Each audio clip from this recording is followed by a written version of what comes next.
자, 이번 시간에 기본이론 56강 저축과 금융투자에 대한 이해 첫 번째 내용 보도록 하겠습니다. 해당 파트에서는요. 단리계산과 복리계산의 비교, 72의 법칙, 투자의 위험, 투자 기대 수익률, 분산 불가능 위험이 출제됐습니다. 예전에는 해당 파트에서 관련된 문제가 특별히 나오진 않았는데 해가 갈수록 예전에 안 나오던 영역들이 계속적으로 해서 출제가 되더라는 것이죠. 그래서 우리가 공부한다라고 하면 물론 이제 예전에 출제됐던 것들이 중요성을 띠기는 하지만 그렇지 않은 영역까지로 해서 점차적으로 관심의 영역을 넓혀 나가실 필요가 있다는 겁니다. 더군다나 예금 일반이 단독 과목으로 해서 20문항까지 출제가 되기 때문에 더 많은 우리가 관심을 기울여야 한다는 것이죠. 자, 여기 보시면 제3장에 저축과 금융투자에 대한 이해라고 해서 내용이 나옵니다.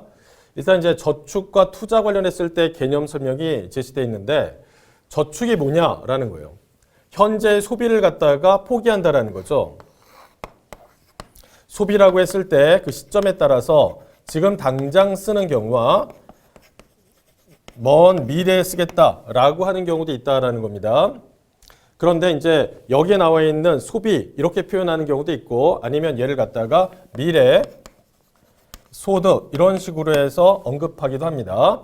저축에 보시면은 미래로 소득, 그 다음에 투자 관련했을 때 미래 소비라고 돼 있는데 개념상 의미가 굉장히 큰 것이냐라고 하면 그렇진 않아요. 거의 비슷한 겁니다, 사실은. 그렇지만 우리 교재에서 서술된 어떤 표현의 형태를 본다라고 하면 저축에서는 미래 소득, 이언, 투자에서는 미래 소비 이렇게 한다라는 것이죠. 저축 관련했을 때 잠깐 말씀드린다라고 하면 이런 거죠. 현재 내가 그걸 쓸 수 있는데도 불구하고 걔를 갖다가 쓰지 않고 참는다라는 거죠. 꾹 참아요. 꾹 참아서 어떻게 하냐면 미래 소득으로 해서 이연시킨다라고 되어 있습니다. 이연 말 참 어려운데 쉬운 걸로 해서 표현한다라고 하면 넘긴다라는 거예요. 넘긴다. 현재에서 미래로 넘기겠다라는 겁니다. 그런데 이제 저축이라고 한다면 일반적으로 은행에 돈을 갖다가 맡긴다라는 것이죠. 그렇게 해서 정기예금 상품을 해서 가입한다라고 하면은 이자율이 3% 안 되는 경우도 꽤 많아요. 네. 잘 받으면 3% 조금 넘고. 그렇지만 확실하다는 거죠. 내가 여기다 가입한다라고 하면 예를 들어서 일반적인 금융회사 은행이었다라고 한다면 원금과 소정의 이자를 갖다 더해서 5천만 원까지 보장을 해주겠다. 만약 그것이 우체국이었다라고 한다면 심지어 국가에서 금액에 상관하지 않고 전액 다 보장을 해주고 있다라는 겁니다. 그래서 불확실성이 매우 적다라는 것이죠. 다만 이거의 장점이 있지만은 어떻게 해요? 이자율 자체가 아주 높지는 않아요. 밑에 보시면 이제 투자 관련했을 때 현재 소비를 포기한다. 그 다음에 미래에 소비하겠다라고 되어 있습니다. 전부 다 지금 현재를 갖다가 좀 꾹 참고 나중을 위해서 그걸 써야지 아니면 나중을 위해서 좀 대비해야지 이런 개념으로 해서 다 설명을 하고 있습니다. 같은 의미예요. 예. 그런데 이제 미래에 뭘 할 거냐라는 거예요. 예를 들어서 개인마다 차이가 있겠지만 세계 여행을 떠날 거예요. 몇 년 뒤에. 아니면 나는 내가 좋아하는 어떤 게임기가 있는데 그게 좀 비싸니까 그거 갖다가 사려고 이렇게 모아요. 라든지 아니면 제가 사고 싶은 차량이 있는데 걔를 갖다 구입하기 위해서 이와 같이 저축과 투자를 합니다. 등등등 여러 가지 이유가 있겠죠. 그런데 저축이라는 것은 이게 예를 들어서 내가 은행에 한 달에 이자율 얼마로 해가지고 꼬박꼬박 해서 저축한다라고 했을 때 모아지는 그 속도가 굉장히 더디다는 것이죠. 그러면 나는 그것까지를 하려고 그러면 내가 원하는 금액 수준이 이 정도 됐을 때 어떻게 해야 될 것이냐. 그래서 가만히 생각하니까 저축까지는 좀 쉽지 않다. 그래서 많은 분들이 투자를 갖다가 병행을 하시죠. 예를 들어서 투자라고 돼 있는데 우리 주변을 보시면은 주식 투자라든지 아니면 뭐 채권에 대한 투자를 하시는 경우도 있고 경우에 따라서는 뭐 금이라든지 부동산 이런데 또는 최근에 이슈가 되고 있는 가상화폐 이런 것들로 해가지고 자신의 부를 갖다 늘리기 위해서 많이 노력한다라는 것이죠. 그게 여기 나와 있는 이런 내용들입니다. 그렇지만 이제 여전히 불확실성이 존재한다라는 것이죠. 예를 들어서 주식이다라고 한다면 내가 어떤 특정한 회사의 주식을 갖다가 취득했어요. 얘가 사자마자 쭉 해서 올라가면 얼마나 좋겠습니까? 그러나 현실적으로는 그렇지 못한 경우가 많이 있다라는 것이죠. 내가 샀더니 처음에 오르는 것 같았는데 좀 있다 그 회사가 망했다. 부도가 났다.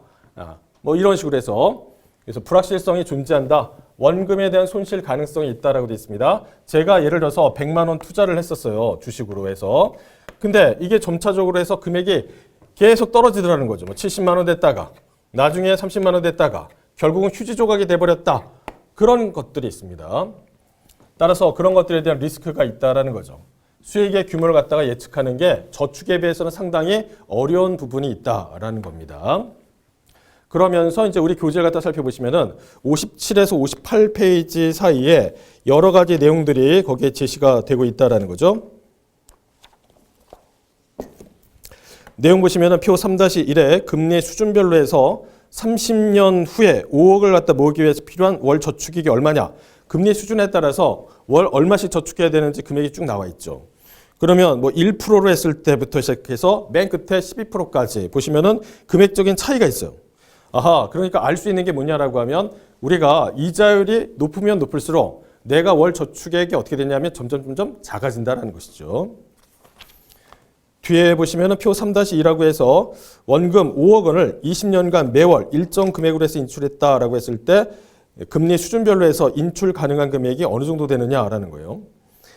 5억을 20년간 매월 조금씩 찾아서 쓴다라고 하면 어느 정도나 쓸 수 있느냐라는 거죠. 이자율로 보시면은 1%로 했을 때부터 시작해가지고 저 뒤에 12%까지 금액적인 차이가 엄청나게 많이 나는 거 보이시죠? 네. 그런데 거기에 뭐라고 되어 있냐면 금리 수준이 나와 있고 밑에 월 저축액이라고 적혀 있습니다. 월 저축액. 근데 이건 엄밀한 의미에서 따진다라고 한다면 월 저축액이 아니라 월 뭐예요? 인출액이라고 기재를 해야지 정확한 것이죠. 월 저축액이 아니라 월 인출액으로 해서 살펴보시면 되겠습니다. 그러나 이제 우정사업본부에서 공식적으로 해서 수정사항이 발표된 것은 아니기 때문에 그런가 보다 의미 정도만 좀 파악을 해주시죠. 자, 이렇게 한번 보시면 되겠습니다. 자, 이어서 저축의 기초라고 해서 저축과 이자 부분이 나와 있어요. 달리와 복리 관련했을 때 계산이 나와 있는데 예전에 이거 본 적이 있었습니다. 우리가 금리 관련된 설명을 하면서. 그런데 이제 달리라고 한다면 원금에 대해서 이자를 계산한다는 것이고 반면에 복리다라고 한다면 원금에다가 이자를 더했는데 거기에 다시 이자를 계산한다라고 했었으니까요. 그런데 자, 그러면 예를 들어서 그때 당시에 교재에서 어떤 내용이 설명이 됐었냐라고 하면은 달리로 계산했다라고 했을 때 1차 년도, 2차 년도 이렇게 각각 연도별로 해가지고 이자율이 10%였다라고 한다면 물론 이제 원금이 100만 원이고요. 이자가 어떻게 되느냐라고 하면 이거 10만 원이고 그 다음에 2차 년도도 10만 원 이렇게 해서 전체가 20만 원이었잖아요. 그래서 원리금을 갖다 다 더한다라고 한다면 얼마였어요? 120만 원. 반면에 복리였다라고 한다면 동일하게 10%라고 가정을 한다라고 했을 때 여기에 1차 년도, 2차 년도 이렇게 했다라는 거죠. 그러면 이때는 어떻게 돼요? 10만 원이었고 이때는 11만 원 이렇게 해서 전체가 21만 원 따라서 두 개를 더하면 121만 원이다 라고 했던 거 기억나시잖아요. 그때 했던 그 계산 방식을 조금 가다듬어서 여기서는 이제 설명을 하고 있습니다. 뭐라고 하느냐라고 하면 예를 들어서 지금 현재 100만 원이 있는데 지금 현재 100만 원이 있습니다. 근데 나중에 2년 뒤에 달리로 해서 계산했을 때 얘가 얼마입니까? 라고 했더니 120만 원 나온 거죠. 원금과 이자를 더해가지고 그 다음에 이게 달리였고요. 이게 복리였다라고 한다면 만약에 이게 100만 원이었다. 이자율 연 10%로 해가지고 2년 뒤에 얘 얼마입니까? 121만 원 이렇게 했었단 말이에요. 이때 이 앞에를 뭐라고 하냐면 이거를 현재 가치라고 합니다. 현재 가치. 그 다음에 요거 120만 원, 121만 원 2년 후에 2년 뒤에 이렇게 된다라고 했잖아요. 요걸 뭐라고 하냐면 미래 가치라고 한다는 거죠. 미래 가치. 따라서 얘를 갖다 계산한다라고 하면은 이렇게 되어 있습니다. 우리가 예전에 달리와 복리 계산할 때 이런 거 계산했잖아요. 요거 어떻게 계산한 겁니까? 라고 했을 때 여기에 그 원금이 있었고 곱하기 1%에다가 더하기 이자율 곱하기 거치기간 이렇게 돼 있었고요. 반면에 복리였다라고 한다면 원금에다가 곱하기 1 더하기 이자율 거기에 거치기간이 제곱을 해서 들어갔던 적이 있습니다. 요거는 곱하는 거고 이거는 밑에 복리는 제곱이었어요. 제곱. 그 내용이 있었는데 그걸 갖다가 영어식으로 해서 표현하니까 이렇게 됐더라는 거죠. 내용이 굉장히 새로운 것이냐라고 하면 새롭진 않습니다. 그냥 옛날에 나왔던 거 영어로 좀 멋있게 가다듬어서 표현하실 뿐이에요. 그래서 여기 보시면은 미래 가치가 현재 가치 요거 곱하기 1 플러스 R에다가 곱하기 N. N이라는 게 이제 여기서 얘기한다면 기간을 뜻하는 겁니다. 연단위. 반면에 밑에 나와 있는 건 복리로 계산했다라고 했을 때 1 더하기 R 이자율에다가 제곱한다는 거죠. 제곱. 이런 식으로 해서 복리로 해서 계산하고 있습니다. 그러면 만약에 누군가 물어본다라는 거죠. 지금 현재 이러이런 조건으로 해서 현재 가치가 이렇게 됐다라고 했을 때 몇 년 뒤 미래 가치는 얼마입니까? 라고 한다면 쉬운 예는 지금 이런 형태예요. 100만 원, 연이자율 10%, 2년 뒤 이런 식으로 하면 이렇게 금액적으로 금방 나오죠. 만약 조금 더 복잡한 양상을 띈다라고 한다면 여기에 다른 숫자를 갖다가 넣을 수도 있겠죠. 참고 좀 하시고요. 예전에 출제된 거는 지금 말씀드렸던 이런 형태였습니다. 원금 100만 원, 그 다음에 이자율이 10%, 2년 뒤 이렇게 됐으니까 아주 정형화된 그런 내용으로 해서 물어본 겁니다. 일단 여러분께서는 현재 가치와 미래 가치 관련했을 때 이런 개념에 대해서는 반드시 알아두시고요. 자, 이어서 달리와 복리, 기간이 길수록 이자율에 대한 규모가 차이가 있을수록 점점 벌어지는 내용이 나오는데 여러분 그 교재를 살펴보시면은 59페이지에 이 내용들이 잠깐 언급이 되고 있습니다. 중간쯤에 보시면 표 3-3이라고 나와 있어요. 기간에 따른 달리와 복리의 비교라고 돼 있잖아요. 100만 원이고 연 4%로 해서 현재부터 시작해가지고 쭉 10년, 20년, 30년, 40년, 50년 쭉 비교를 한 거예요. 그랬더니 현재 10년까지도 그렇게 차이가 별로 없습니다. 그러다가 20년 될 때 조금 벌어지기 시작하면서 30년 이후부터 격차가 점점 벌어져요. 그래서 50년 되니까 굉장히 큰 격차로 해서 금액의 차이가 있다는 거죠. 그 다음에 이제 표 3-4를 갖다 살펴보시면은 이자율에 따른 달리와 복리의 비교가 있습니다. 이때 이자율이 4%, 그 다음에 8%, 12%로 해서 구분이 됐는데 그게 이자율이 낮으면 달리와 복리에 있어서 차이가 아주 크게 벌어지지 않는데 8%만 돼도 굉장히 크죠.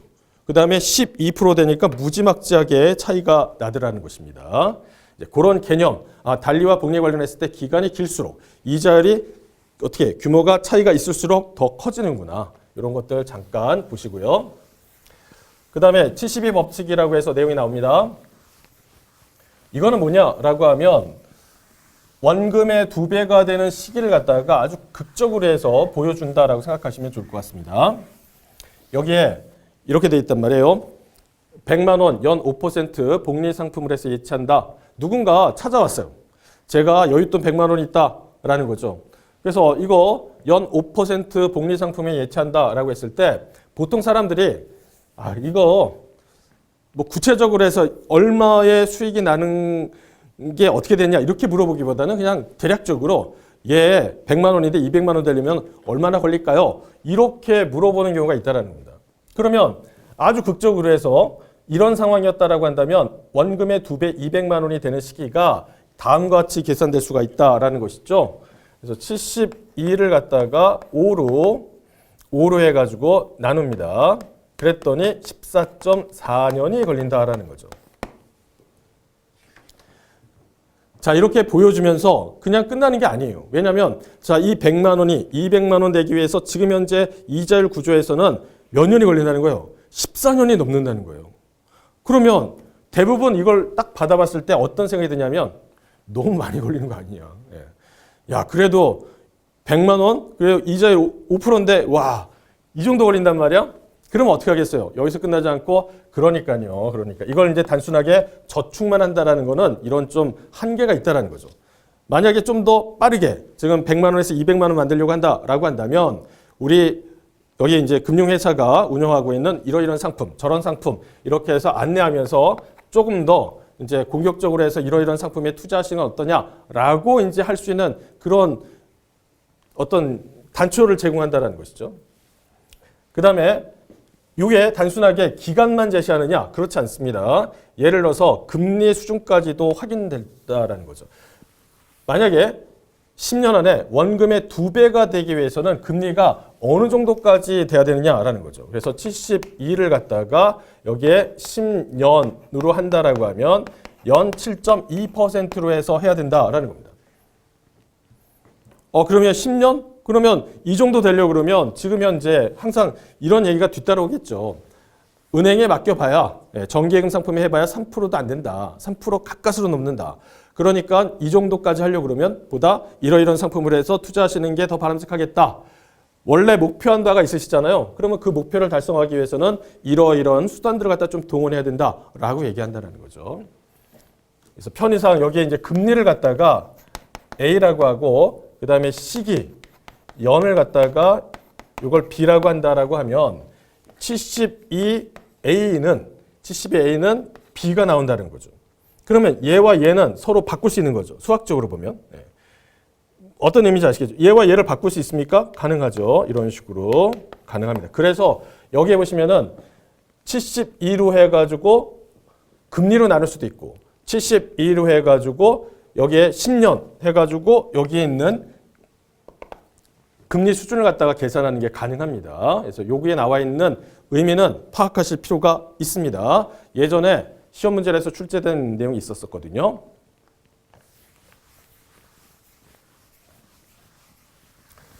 자, 이번에 보시면 저축과 인플레이션이라고 되어 있습니다. 인플레이션, 물가 지속 상승, 화폐 가치 하락이라고 되어 있죠. 여러분 잘 아시는 물가 상승인데, 자, 이런 것들이 물가가 지속적으로 상승하고 화폐 가치가 하락된다. 우리 일상생활에서도 많이 확인이 됩니다.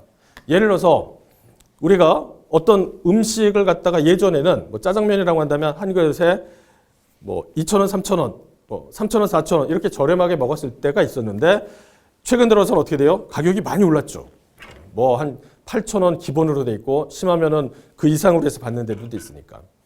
비근한 예로 본다라고 하면 점심시간에 식당에 갔으면 옛날에 7,000원, 8,000원 이런 음식이 많았는데 물가가 오르다 보니까 요즘은 만 원 이상 되는 12,000원, 13,000원도 굉장히 많아요. 그런 것들이 이제 이런 개념이죠. 그래서 화폐 가치가 어떻게 된 거냐라고 하면 전반적으로 하락을 한 거죠. 따라서 물가가 상승한다라고 하면 실질적인 돈의 가치는 떨어지는 게 여기에 나와 있는 흐름이고요. 그러면서 우리 교재에서는 볼리비아 사례를 갖다가 제시하고 있습니다. 인플레이션이 이제 이게 워낙 심하다 보니까 볼펜 관련해 가지고 설명을 하고 있는데 예전에 비해서 뭐 27배가 올랐다 이런 식으로 내용이 나와 있어요. 보시면은 그런 식으로 이게 그 볼리비아 사태로 해 가지고 설명을 하고 있죠. 근데 이거는 뭐 꼭 볼리비아만 나오는 게 아니라 예를 들어서 아프리카 어떤 나라 같은 경우는 화폐를 그 정부에서 너무 많이 찍다 보니까 돈의 가치가 이제 상실을 한 거죠. 어떤 물건 하나 작은 거 구매하려고 해도 돈을 갖다 다발로 갖고 가야 되고. 그러니까 너무 불편한 거죠. 여러 가지로 해서. 심지어는 이제 그 나라 같은 경우는 외국인 관광객 대상으로 해가지고 돈이 가치가 없다 보니까 돈을 갖다가 이렇게 접어요. 접어가지고 예쁘게 종이 공예처럼 한 다음에 그걸 팔아요. 그걸 팔아요. 얼마나 돈의 가치가 없으면 그 정도까지 할까요? 심지어 보면은 이제 남미의 아르헨티나 같은 경우도 지금 물가가 엄청나게 오른다는 거지, 이 나라 같은 경우도. 그러다 보니까 아르헨티나에서 월급을 받는다라고 한다면 이 나라는 저축을 안 해요. 왜냐하면 오늘 물건을 당장 다 사야지 저축을 한다? 그러면 시간이 가면 갈수록 물가가 계속 오르다 보니까 의미가 없다라는 거죠. 그래서 여기에 있는 사람들은 대부분 월급을 받았다? 오늘 당장 다 먹을 거라든지 이런 일상용품을 갖다 다 구매하는 데 쓰고 저축을 안 합니다. 그럴 수밖에 없는 거죠, 보면은. 그래서 저축의 실제 가치는 인플레이션에 따라서 달라질 수 있다라고 되어 있습니다. 그래서 남미의 여러 국가들 갖다 보면은 인플레이션이 너무 심하기 때문에 그렇게 저축을 아예 생각도 안 하고 받자마자 전부 다 사버리는, 심지어는 이제 물물 교환하는 뭐 그런 것들도 있더라는 겁니다. 자, 이어서 저축과 세금 관련된 내용이 나오는데 이자 소득에 보시면은 원천징수를 한다라고 되어 있잖아요. 예를 들어서 이렇게 보시면 되겠습니다. 제가 돈을 맡겨놨어요. 은행에 정기예금 상품으로 해서 가입을 했는데 그게 이제 만기가 됐다라는 겁니다. 그러면 100만 원 이자율이 10%다라고 한다면 얼마요? 10만 원 이자가 발생됐다라는 거죠. 그런데 이 이자를 갖다가 저한테 다 주는 게 아니라 일정 금액은 살짝 띄고 세금으로 살짝 띄고 나머지만 줘요. 그 띄는 세율이 어떻게 되냐면 여기에 소득세 14%와 지방소득세 1.4%를 해서 15.4%를 띄고 나머지만 줍니다. 그러니까 여기에서 15,400원 빼고 나머지만 해가지고 처리한다라는 거죠. 이런 식으로 84,600원 이렇게 준다라는 겁니다.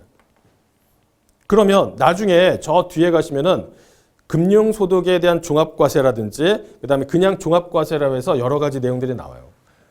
그러면 이자 소득 관련했을 때는 거기에 종합과세되는 6가지 소득 안에는 들어가는데 얘네들이 항상 종합과세가 되느냐라고 하면 그렇진 않습니다. 금액적으로 너무 크지 않다라고 한다면 그냥 분리과세라고 돼 있잖아요. 즉 은행에서 저한테 이자를 지급을 하면서 살짝 얼마를 띄고 그냥 끝내요. 그걸 말을 좀 가다듬어서 뭐라고 하냐면 분리과세한다라고 합니다. 분리과세. 제가 별도로 종합소득세 신고할 필요 없이 그냥 은행에서 살짝 지급하면서 얼마 띄고 끝낸다. 이렇게 생각하시면 편합니다.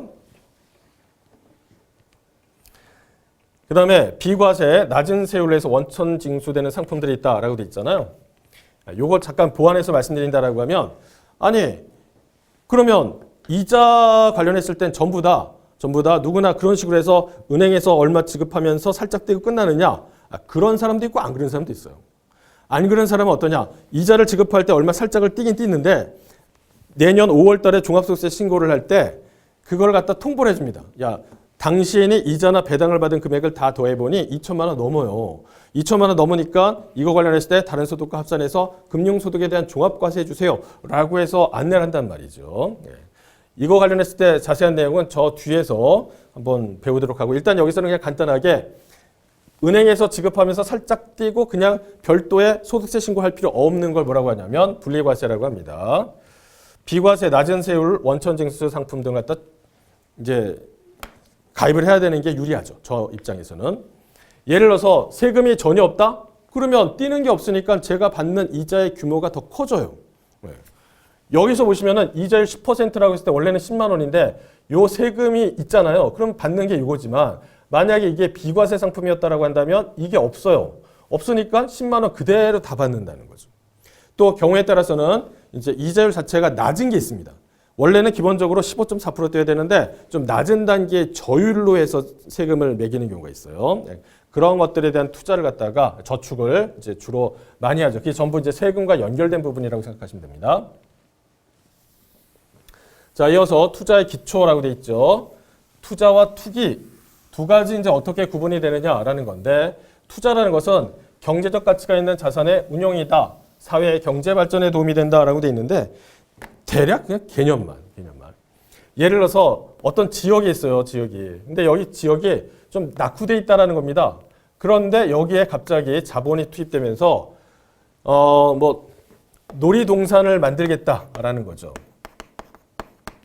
가족들이 이렇게 모여가지고 여러 가지 테마파크를 조성해서 결국 이제 경제적인 가치를 갖다가 좀 높여서 여기 이제 지역 경제를 활성화시키는데 이바지하겠다. 예를 들어서 그런 것들이 투자라고 생각하시면 돼요. 그래서 여기에 놀이동산이 들어왔더니 주변의 상권들도 막 발전을 하고 인력이 채용되면서 경기가 활성화됐다. 좋은 거죠. 근데 투기는 뭐냐라는 건데 과도한 이익을 추구한다라고 되어 있습니다. 그러니까 예를 들어서 이런 게 아니라 집을 갖다가 이제 사는 거죠. 집을 사는데 보통 이제 주거 목적이다라고 한다면 한 채 정도 사가지고 거기에서 이제 생활하시겠죠. 근데 그게 아니라 보통 어떻게 되냐면 갭 투자 같은 거 전세를 껴가지고 계속적으로 막 집을 사시는 경우가 있잖아요. 저는 이제 제 주변에서 10채까지 갖고 있는 분은 봤어요. 처음에 샀다가 걔를 또 대출 받아고 또 어디 가서 또 사고 막 이렇게 했어요. 근데 그러다가 나중에 이자율을 갖다가 감당을 할 수가 없으니까 왜냐하면 이자율이 계속 오르거든요. 그러다 보니까 예전에 한동안 이제 금리 자체가 낮은 그런 기조를 보였던 때가 있었어요. 그때는 어느 정도 버텼는데 이자율이 계속적으로 상승하다 보니까 더 이상 버티기 어려워서 나중에 이제 다 처분하고 이제 그런 경우가 있었었죠. 그런데 지금 말씀드렸던 열채는 그냥 뭐라 그럴까요? 그냥 어린이 수준이에요. 어린이 수준. 심지어 어떤 사람은 뭐 100채. 그다음에 뉴스에 많이 등장하는 그런 어떤 사기성 있는 그런 경우에 있어서 보면은 뭐 그보다 훨씬 더 많은 집들을 갖다가 사서 전세를 놓고 나중에 그 전세 보증을 갖다 반환해야 되는데 제대로 이행을 못하는 상황까지 오는 경우도 있죠. 그런 것들은 정말 사회 경제적으로 큰 해를 입히는 것들입니다. 그렇게 해서 전세 보증금 넣었는데 나중에 찾질 못하니까 그 거에 대한 부담감이 너무 커서 삶을 스스로 마감하시는 그런 분들도 있으시잖아요. 우리가 생각하기에 뭐 5천만 원, 뭐 아니면 뭐 7천, 8천 이게 아무것도 아닌 것 같은데 누군가는 평생을 일궈서 그 돈을 갖다 모은 분들도 계시단 말입니다. 그러다 보니까 이게 이런 식으로 해서 해를 입히고 근데 이거 관련했을 때 어떤 법적인 제재는 그렇게까지 뭐 심할 정도가 아니다 보니까 결국은 그러한 것들을 감수하면서까지도 계속적인 투기나 이런 사기 행각을 벌이는 경우들이 있죠. 자, 이어서 보시면은 수익과 투자 수익률 관련했을 때 내용이 나옵니다. 내용 자체가 뭐 복잡한 거는 아닙니다. 여기 보시면 이제 수익이라는 개념에 대해서 설명하는데 투자한 양과 회수되거나 회수될 양과의 차이다라는 거죠. 예를 들어서 제가 100만 원을 투자를 했어요. 그런데 그거로부터 얼마를 갖다가 내가 회수했느냐라고 하면 만약에 130만 원을 회수했다라고 한다면 이런 상황이 되는 거죠. 이런 상황. 그러니까 얼마만큼을 갖다가 제가 번 거예요? 30만 원 더 벌어들였다라고 보시면 된다라는 겁니다. 반대로 이렇게 될 수 있죠. 100만 원을 갖다가 투자를 했는데 70만 원만 내가 회수를 했다라고 한다면 이 경우에 있어서는 마이너스 30만 원이 되는 것이죠. 그러니까 투자한 양, 회수량이라고 되어 있는데 금전적 가치로 해서 계산하시면 되겠습니다. 100만 원 투자했고 얘는 30만 원 더 플러스가 돼가지고 회수가 됐다. 그 다음에 여기는 30만 원 마이너스가 돼가지고 회수가 됐다라고 했었으니까 이런 식으로 보시면 되는 거죠. 다만 여기서 주의하실 부분이 뭐냐라고 하면 우리 시험은 아직 그렇게까지 출제가 되진 않았는데 다른 시험에서는 요렇게 표현된 걸 갖다가 살짝 바꾸는 경우가 있어요. 보세요. 수익은 투자한 양과 회수되거나 회수될 양과의 차이다라고 돼 있잖아요. 회수되거나 회수될 양과의 차이. 그럼 예를 들어서 130만 원이라고 가정을 해볼게요. 근데 이 중에서 회수가 된 것이 70만 원이고요. 그 다음 앞으로 회수가 될 것이 60만 원이 있다라는 겁니다. 그럼 이 두 개를 다 더해가지고 여기에다 반영한 거죠. 무슨 얘기인지 아시겠나요? 만약에 여기서 이렇게 바꾸면 투자한 양과 회수 된이라고 표현하면 이거는 아니죠. 회수된 거는 이것만 얘기한 거잖아요.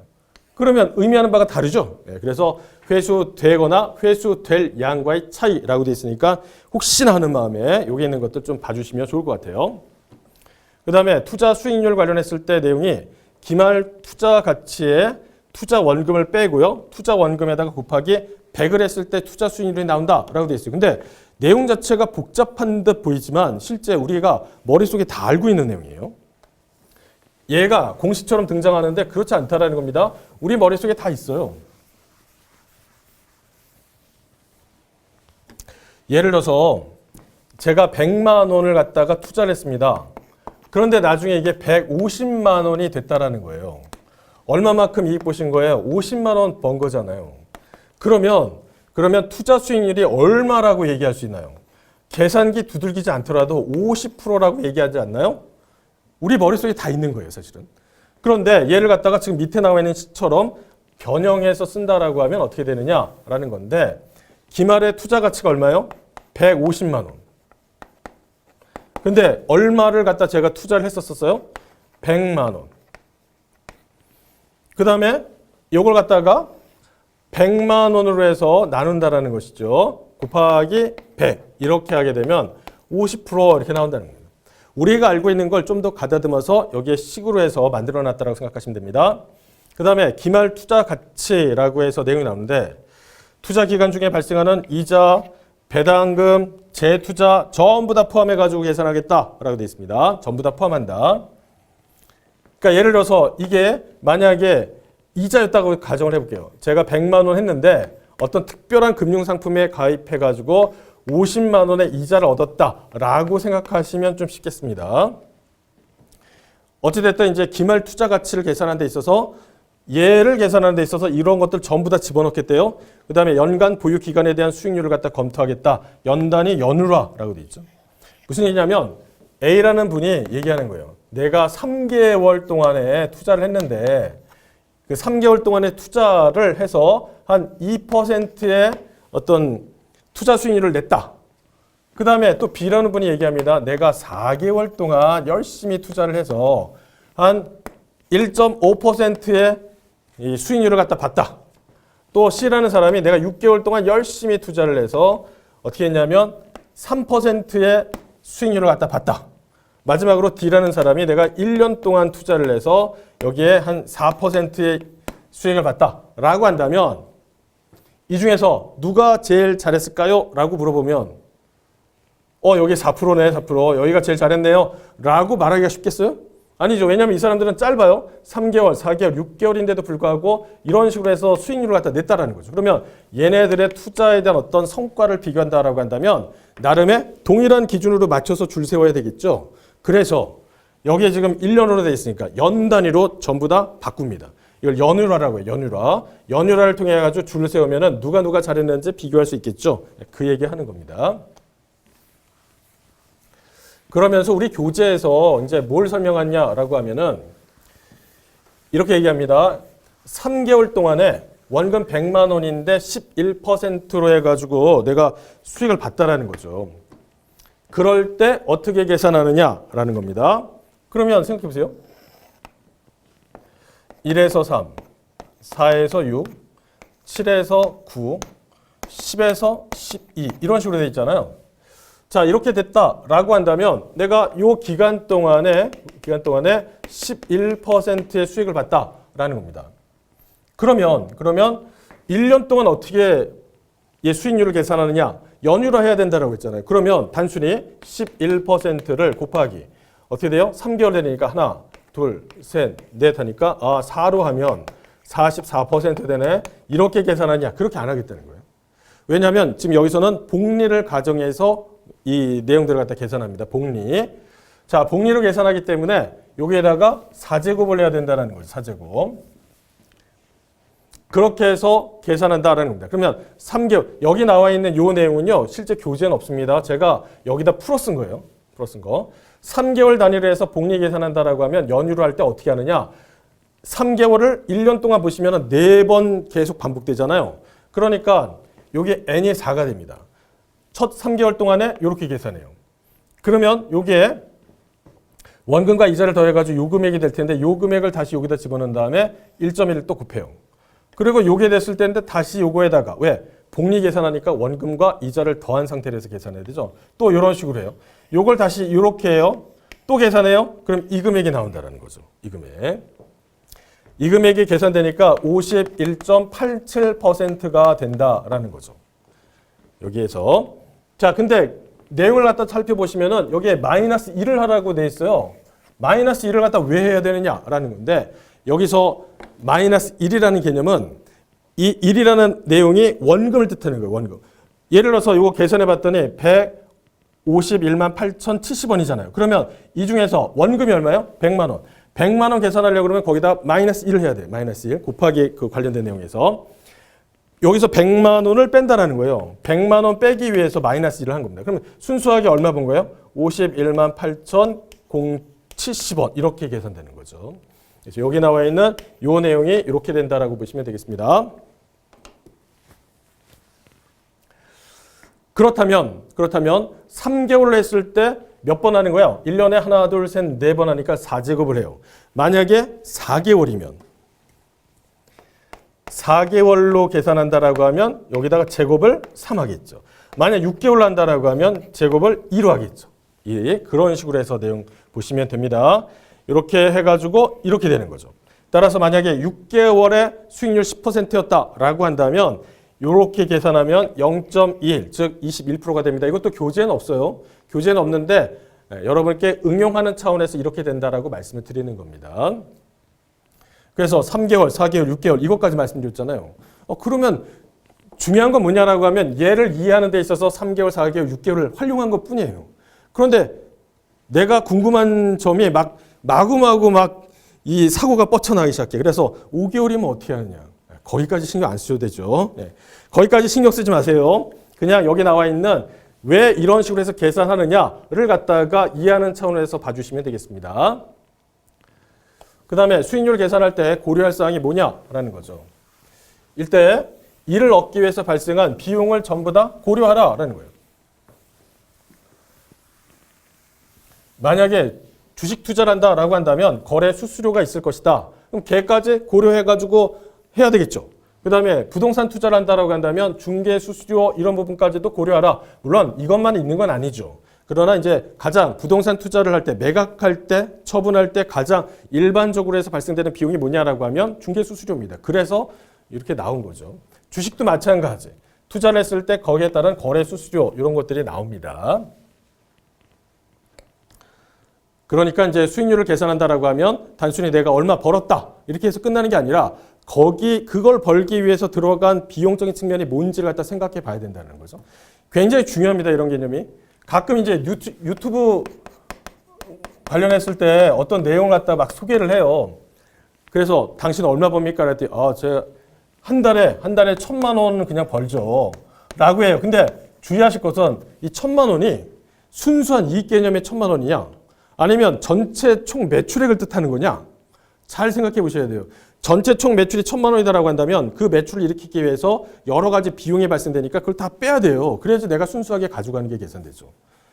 순수하게 내가 1,000만 원 법니다 라고 한다면 잘 버는 건 틀림없는 사실이지만 여기서 말하는 1,000만 원이 진짜 그 순수하게 버는 이익인지 아니면 얘가 전체적인 매출인데 거기서 여러 가지 비용적인 부분에서 차감이 되는지를 잘 생각해 보셔야 되잖아요. 마찬가지입니다.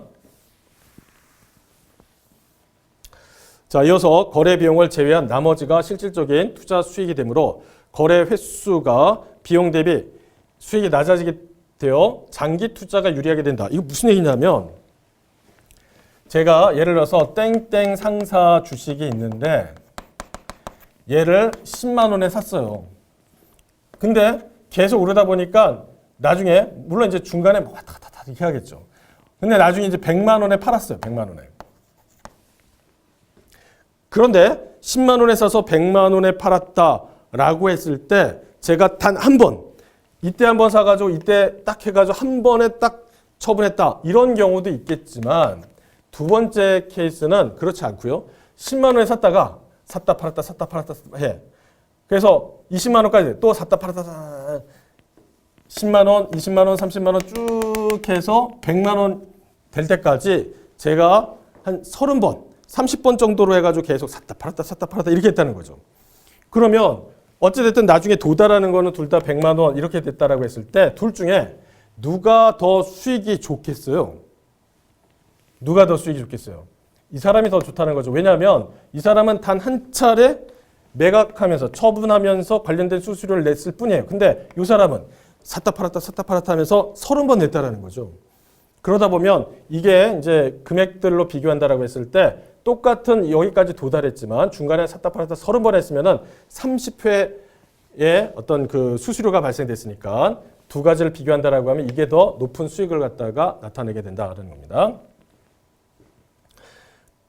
밑에는 세전과 세후 수익률 검토를 해야 된다. 항상 세금적인 부분을 갖다가 고려해야 된다는 것이죠. 그 다음에 기회 비용이라는 것도 있습니다. 예를 들어서 이런 거죠.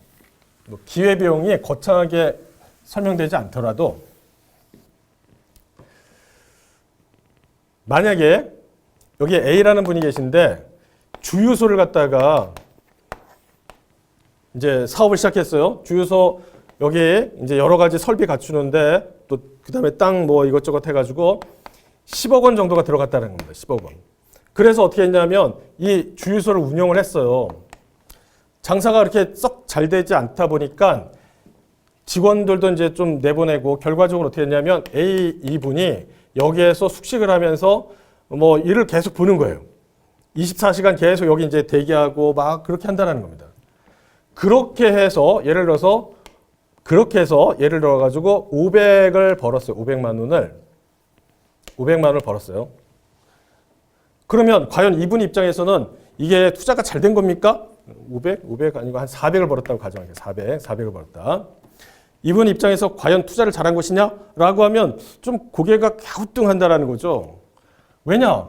지금 이분 같은 경우는 거의 여기에 사업에 올인합니다. 올인. 그런데 지금 이게 월 400이라고 한다면 12달 해보세요. 4,800만 원이잖아요. 4,800. 그런데 만약 이분이 10억을 가지고 여기에 주소 투자하지 않고 그냥 내가 뭐 이 나이에 뭘 일을 하냐. 그러면서 그냥 10억을 은행에 맡겼어요. 은행에 맡겼는데 얼마 이자율로 해서 맡겼느냐면 5% 이자율로 맡겼다는 거죠. 연. 그럼 얼마 버는 거예요? 5천만 원 버는 거잖아요. 5천만 원. 5천만 원에서 번다라고 한다면 5천만 원 벌 때 이분이 막 이자를 받기 위해서 저기까지 막 노동을 해야 돼요? 그렇지 않잖아요. 그러면 결과적으로 이거를 포기하면서 여기까지 했는데 전체적인 기회비용을 갖다 생각한다라면 과연 합리적인 투자라고 얘기할 수 있을까? 이런 거죠. 꼭 그게 안 들어가더라도 이런 겁니다. 예를 들어서 여러분께서 동영상을 시청하시잖아요. 하루 종일 공부를 합니다.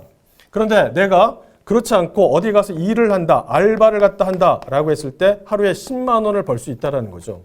그러면 내가 알바를 뛰지 않고 동영상을 시청하면서 여러 가지 공부를 한다라고 한다면 사실 이 10만 원의 기회비용을 갖다 내가 고려를 해가지고 내가 이 동영상을 시청하고 공부를 하는 그 기회비용이 10만 원 정도가 되는 것이죠.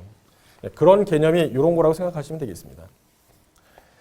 그러면 이제 투자에 수반되는 기회비용, 정보비용을 줄이기 위해서 어떻게 했냐. 내가 직접 처음부터 끝까지 북치고 장구치고 다 하는 게 과연 이제 좋은 것이냐라고 하면 현실적으로 그렇게 안 되는 경우가 있잖아요. 그럴 때는 내가 직접 투자하는 것보다 간접적으로 해서 투자하는 것이 조금 뭐 이런 측면에서 바람직하다라는 겁니다.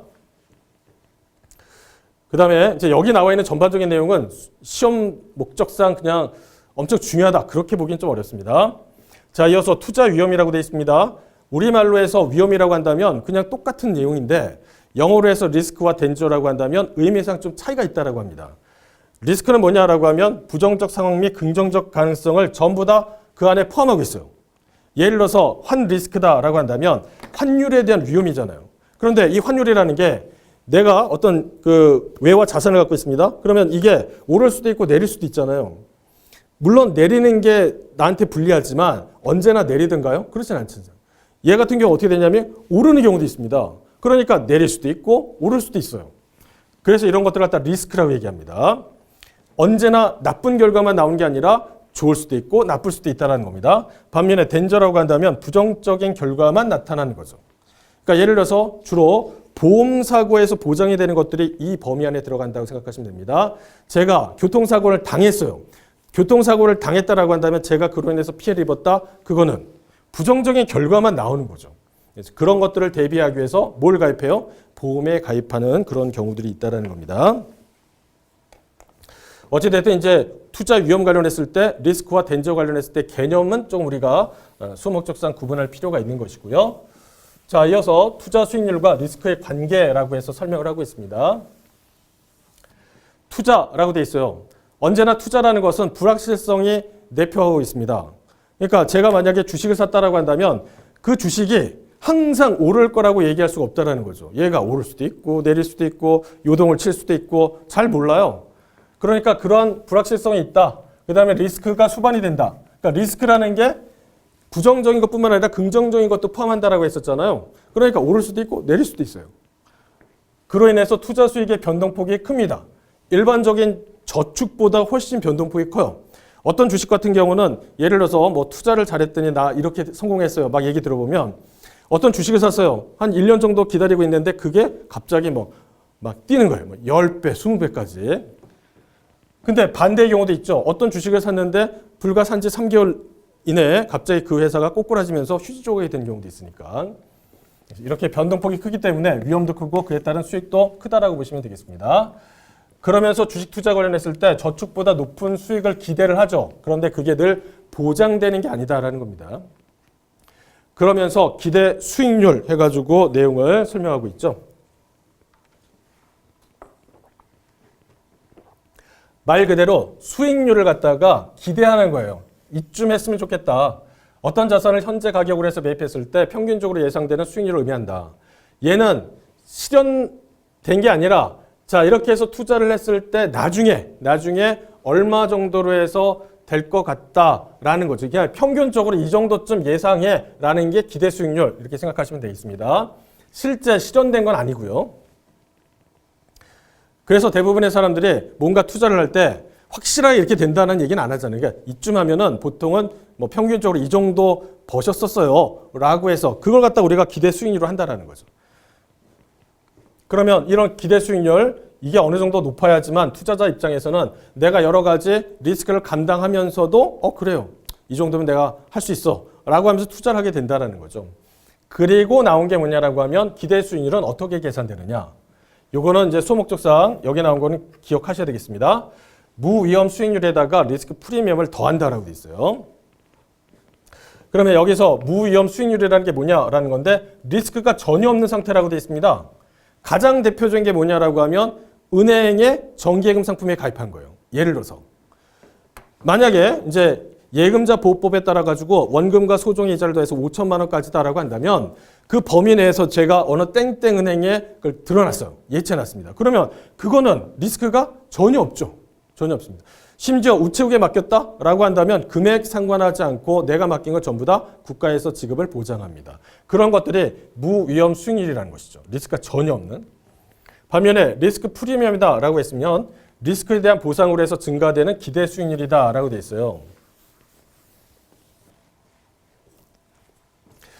예를 들어서 어떤 투자를 하라라고 했을 때 그 투자를 통해 가지고 자 제가 일반적으로 얻게 되는 부분도 있고 그 다음에 조금 더 감수해야 될 부분들도 있다라는 것이죠. 제가 그 위험을 갖다가 떠안는 대신에 그러면 나한테 뭘로 해서 보상을 해줄 거야? 라고 한다면 좀 더 쳐줄게 라고 하면서 뭔가를 더 얹어준다라는 거죠. 그게 리스크 프리미엄이다 라고 생각하시면 되겠습니다. 리스크에 대한 보상으로 증가하는 기대 수익률. 어찌됐든 기대 수익률을 계산하는 데 있어서 이 두 가지 더해가지고 한다라고 되어 있습니다.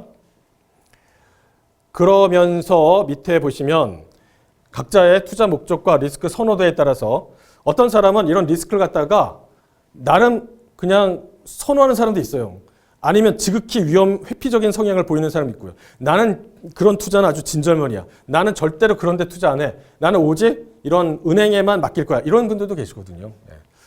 그래서 이런 어떤 선호에 따라서 높은 수익을 기대하면서 리스크를 감당할지 아니면 나는 리스크로 해서 가급적 얘를 낮추면서 안정적으로 해가지고 수익을 선택할지를 여러 가지 결정한다라고 되어 있습니다. 그러니까 사람의 어떤 성향에 따라 가지고 이런 거에 대한 투자 태도가 달라지는 부분들이 있거든요.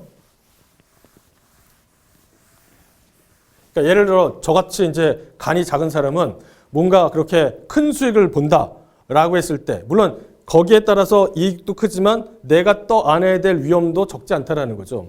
그러면 너 투자할래? 라고 하면 저는 안 한다고 얘기를 보통 많이 해요. 그런데 어떤 사람은 그걸 갖다 충분히 떠안고도 하는 사람이 있다라는 거죠. 그래서 가끔 가다 이제 이런 동영상 같은 거 보게 되면은 하루에 뭐 선물이나 옵션 이런 데 투자를 어마어마하게 하면서 그 단 몇 시간 만에 어떻게 되냐면 우리가 웬만한 사람의 연봉을 갖다 넘는 정도의 수준을 갖다 하루에 딱 벌어들이는 그런 사람도 있잖아요. 근데 반대로 그 사람이 늘 그렇게 해서 잘 벌기만 하니 그렇지 않고 어떤 때는 뭐 장 시작하자마자 딱 들어가고 뭐 했는데 불과 몇 시간 만에 뭐 몇 억을 갖다 날리는 사람도 있잖아요. 그런 것들을 보면 확실히 사람은 달라요. 보면 저 같으면 그렇게 못할 것 같은데 그렇게 하는 사람도 있잖아요. 보면 자 그래서 우리가 이제 소목적상 여기에 나와 있는 요 내용에 대해서는 꼭 정리를 해주셔야 되겠고요. 그 다음에 투자 위험 관리와 분산 투자라고 되어 있습니다. 여기에서 투자 위험 관리 방법이라고 되어 있는데 예전에도 얘기를 했지만 자산을 갖다 배분하는 데 있어서 분산 투자라는 거죠. 달걀을 한 바구니에 담지 말라 이런 얘기들 하시잖아요. 그래서 분산 투자라 포트폴리오를 구성해서 투자라고 되어 있는데 굳이 예를 들어서 말씀드린다. 여기에 보시면은 포트폴리오 이렇게 해서 여러 자산으로 해서 구성된 집합체라고 했는데 예를 들어서 우리가 예금도 할 수 있고 아니면 주식이나 채권에 투자할 수도 있고 또 경우에 따라서는 금 관련했을 때 투자하는 경우도 있고 금 관련된 여러 가지 상품들이 있습니다. 보면 아니면 부동산 관련했을 때 여러 가지 또 투자하는 경우도 있고 이런 식으로 해서 굉장히 다양하게 구성하는 경우가 있습니다. 그렇게 해야지 만약에 이제 주식시장이 굉장히 어려웠다라고 했는데 그의 이제 어떤 대체적인 성격을 갖고 있는 금 같은 경우에 금은 여러 가지의 경제적인 뭐 위기 상황이라든지 아니면 뭐 전쟁, 국지전 이렇게 발생하면 얘가 막 올라가거든요. 그러니까 요렇게 한 걸 이렇게 상쇄시키고 분산했기 때문에 그런 것들이 가능하다라는 거죠. 그래서 전반적인 위험을 갖다가 감소시킨다라고 보시면 되겠습니다. 그러면서 교재에서 간단하게 설명된 부분이 뭐냐라고 하면 우산과 아이스크림을 갖다가 같이 판매한다라는 거죠.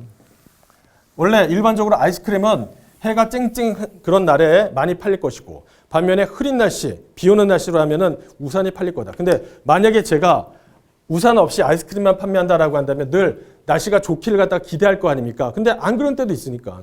그런데 우산과 아이스크림을 갖다가 같은 곳에서 판매한다라고 한다면 날씨의 어떤 변화에 제가 어느 대응을 할 수가 있는 거죠. 그래서 날씨에 따른 총 매출액의 변동폭을 감소시킨다라고 했으니까 참고하시고요.